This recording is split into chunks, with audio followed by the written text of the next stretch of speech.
Hey, I'm Shane Varco, the Executive Director of the Delgado Institute. Welcome to our Delgado Institute's no-brainer resiliency building sessions.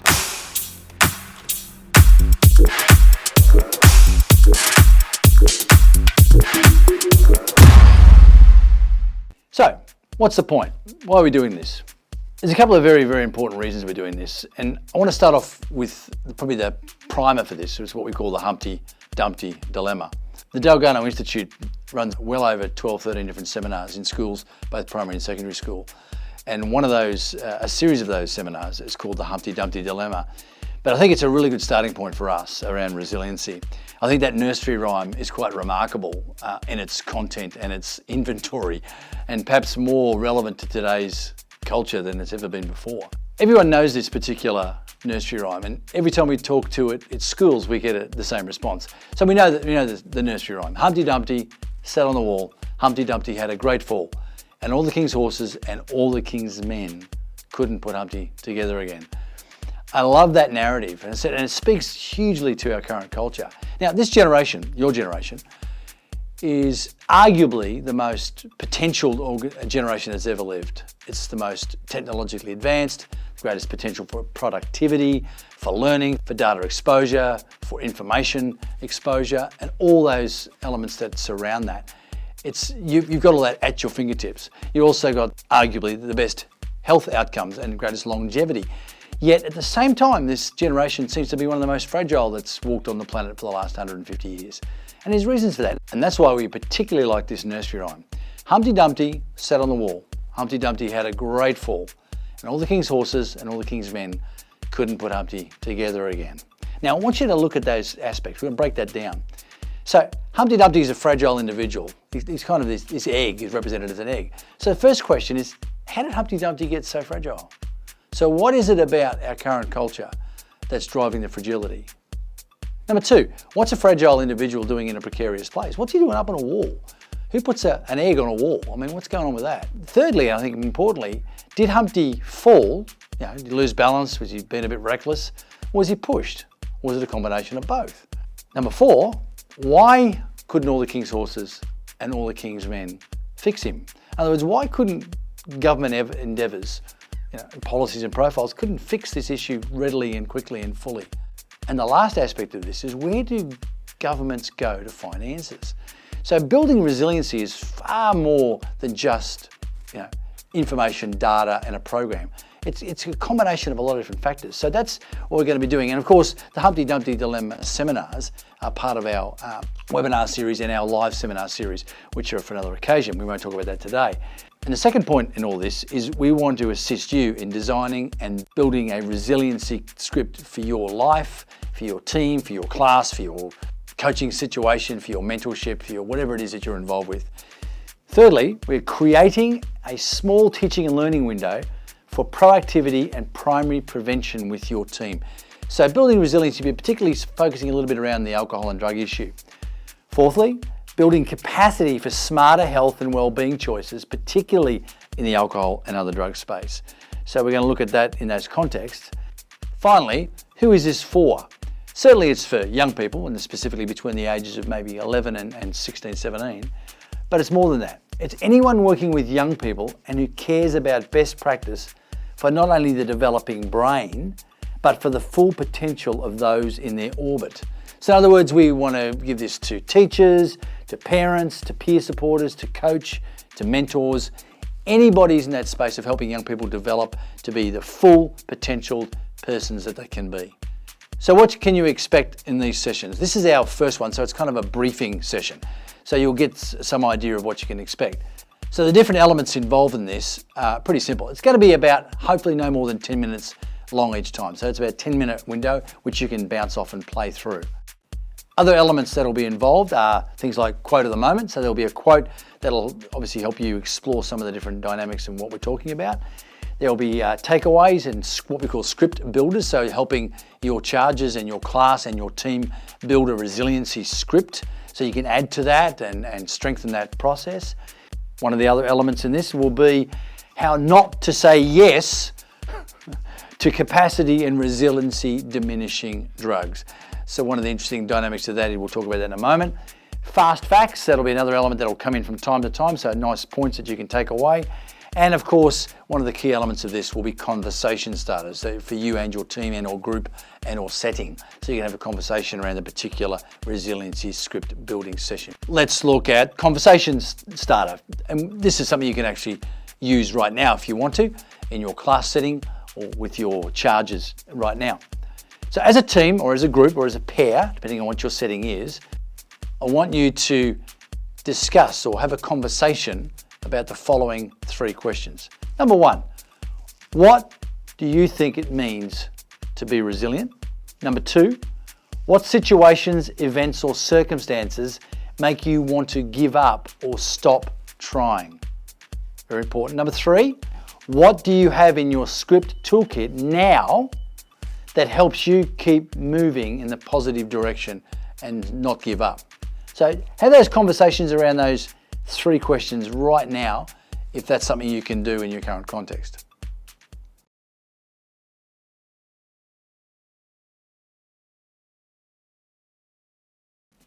Let's peel that open a bit. Life happens, guys, like it does. It happens in all sorts of ways. The good, the bad, and the ugly. Lots of different things can take place. There are some exciting and thrilling and wonderful times, and there are also disappointing, difficult, and downright devastating times in life. That's what life is like. It's not always an easy ride. It's a bit of a roller coaster. So to cope with pain and disappointments of life, there are good and bad ways. Yeah, there are appropriate and inappropriate ways to manage difficult situations.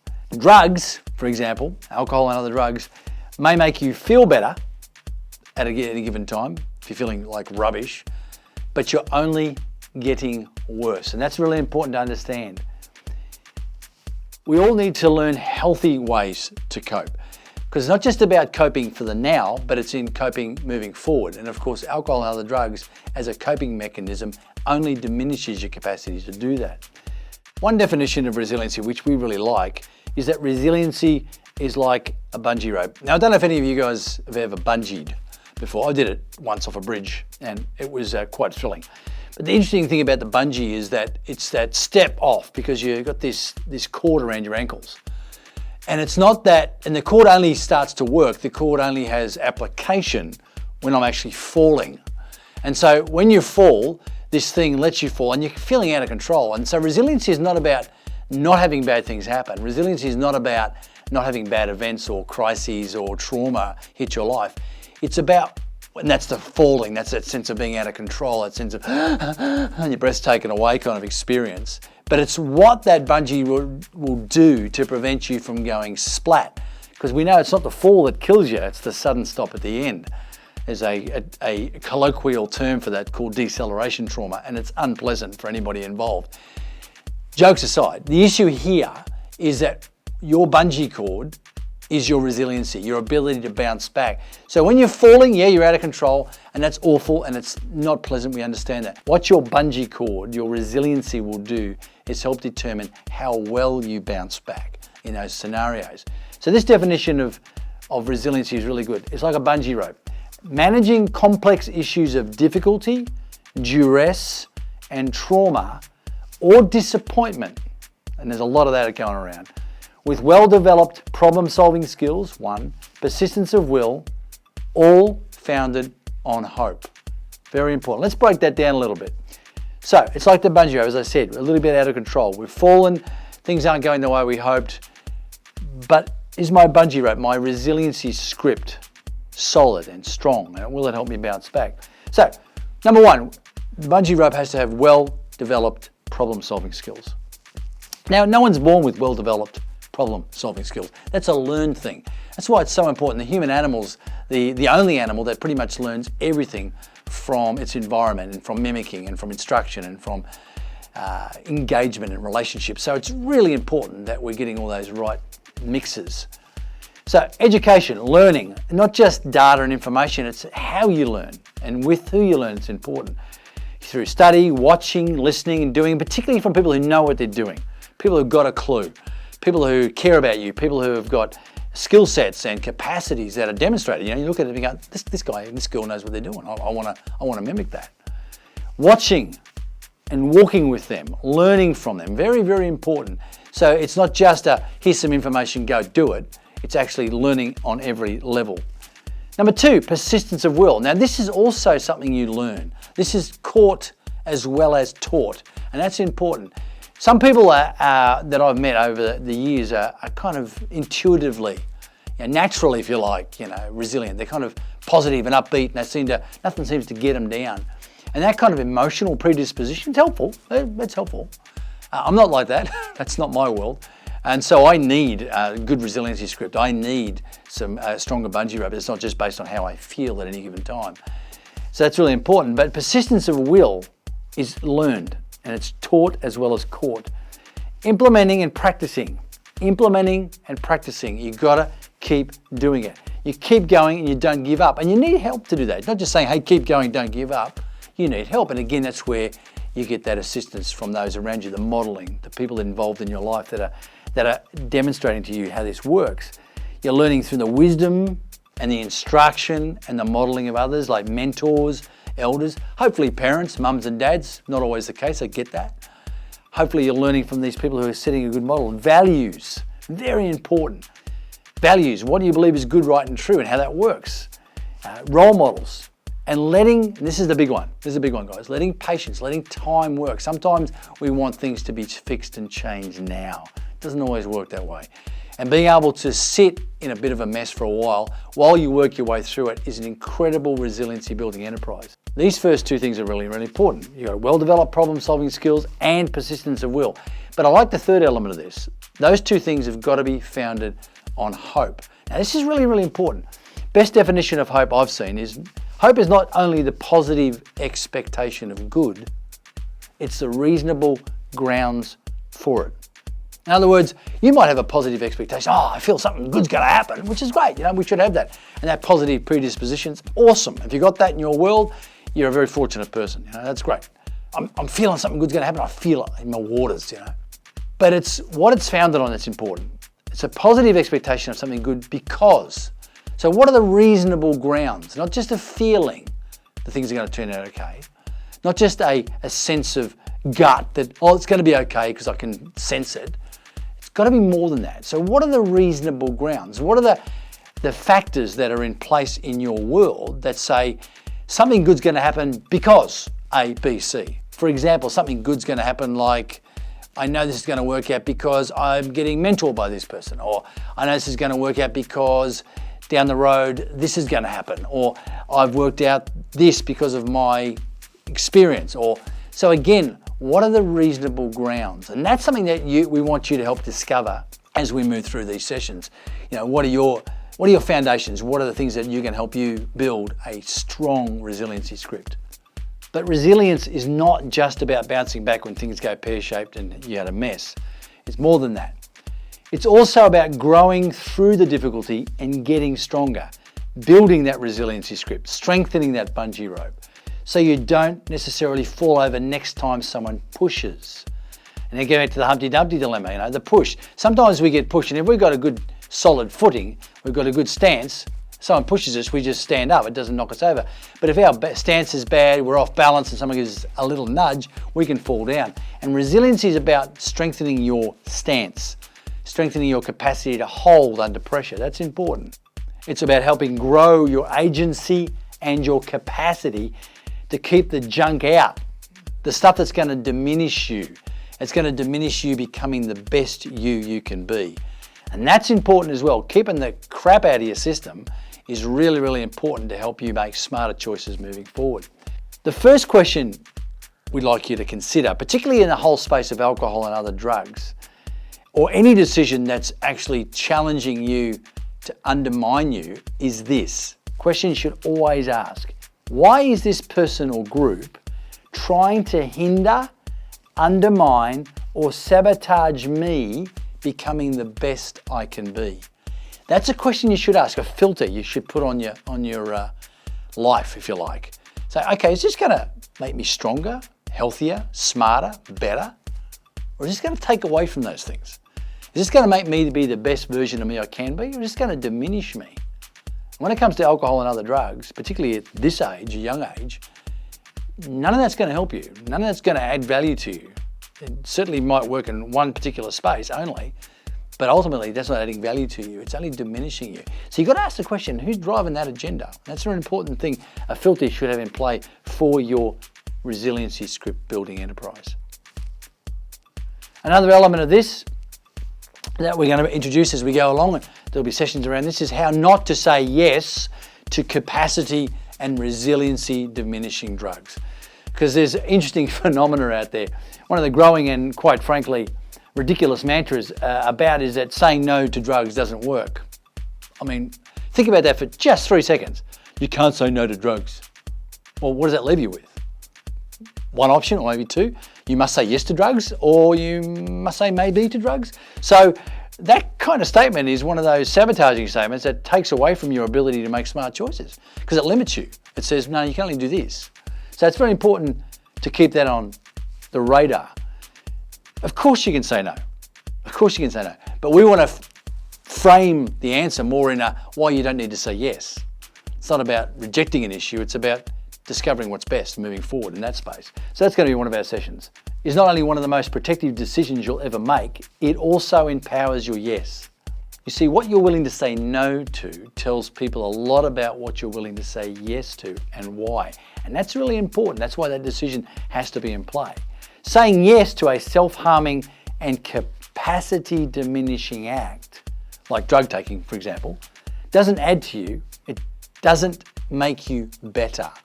It only takes from you, particularly at this age. By not saying yes to drug use, particularly at this vital developmental stage, is huge. It's a massively smart call that enables you to grow better, healthier, and stronger. A better, healthier, and stronger version of you. And you can't put a cool spin on that reality. But in the end, you don't need to, because it's best practice and the smartest choice you can make at this age. So that in itself is cool. Another aspect or another element of what we're going to be doing, another component, if you like, of our sessions together, could be the quote of the moment. And today's quote of the moment is by us, the Delgado Institute, is simply this: resilient communities don't use drugs, resilient families don't want them. And we know that from our experience dealing with families and individuals from all sorts of constellations. When people are resilient, they've got all those things in place around the bungee rope we talked about, then drug use doesn't really come on the radar. And that's a really important distinction. That's going to be a part of what we do as we move forward. Of course, a big element of what we're going to be doing in our sessions is a script builder. And all these things that we talked about today are going to be adding to your script building exercise. So we're going to add to your bungee rope if you like. So, for example, today's script builder takeaways are as following. Strengthening my bungee rope by adding to my script building toolkit. Number one, life can get really tough, but it is not going to scare me anymore. I can choose growth. Number two, I will choose to take advice from wiser, more experienced people in my world. I'll make that decision. I'm going to start looking for those people. And number three, I will persist with the help from my significant other and make positive ways forward in my decision making. That's kind of our takeaways for this particular session. But as you'll see as we go through in the future, there'll be different ones in that space. We want to finish this particular session on. This is our primary session, and we'll bounce out of this session to other sessions as we move forward. This primary session is going to be permanently online as a focus point. If you want to subscribe to this and become part of these regular sessions, then we want you to send an email to education@dalganoinstitute.org.au saying, count me in, I want to subscribe. Of course, we're online and you can check out our websites at www.nobrainer.org.au, 21bthere.org.au, greaterrisk.com, as well as, of course, dalganoinstitute.org.au. But also you can follow us on social media, on Instagram, you see it there, on your screen, on Facebook, of course, and on Twitter. So basically, that's kind of the overview of what we're going to be doing moving forward. We're looking forward to working with you and your students and your team to help build resiliency scripts in their lives and their circumstances. We can all build the best versions of ourselves that we can moving forward. Thanks for listening.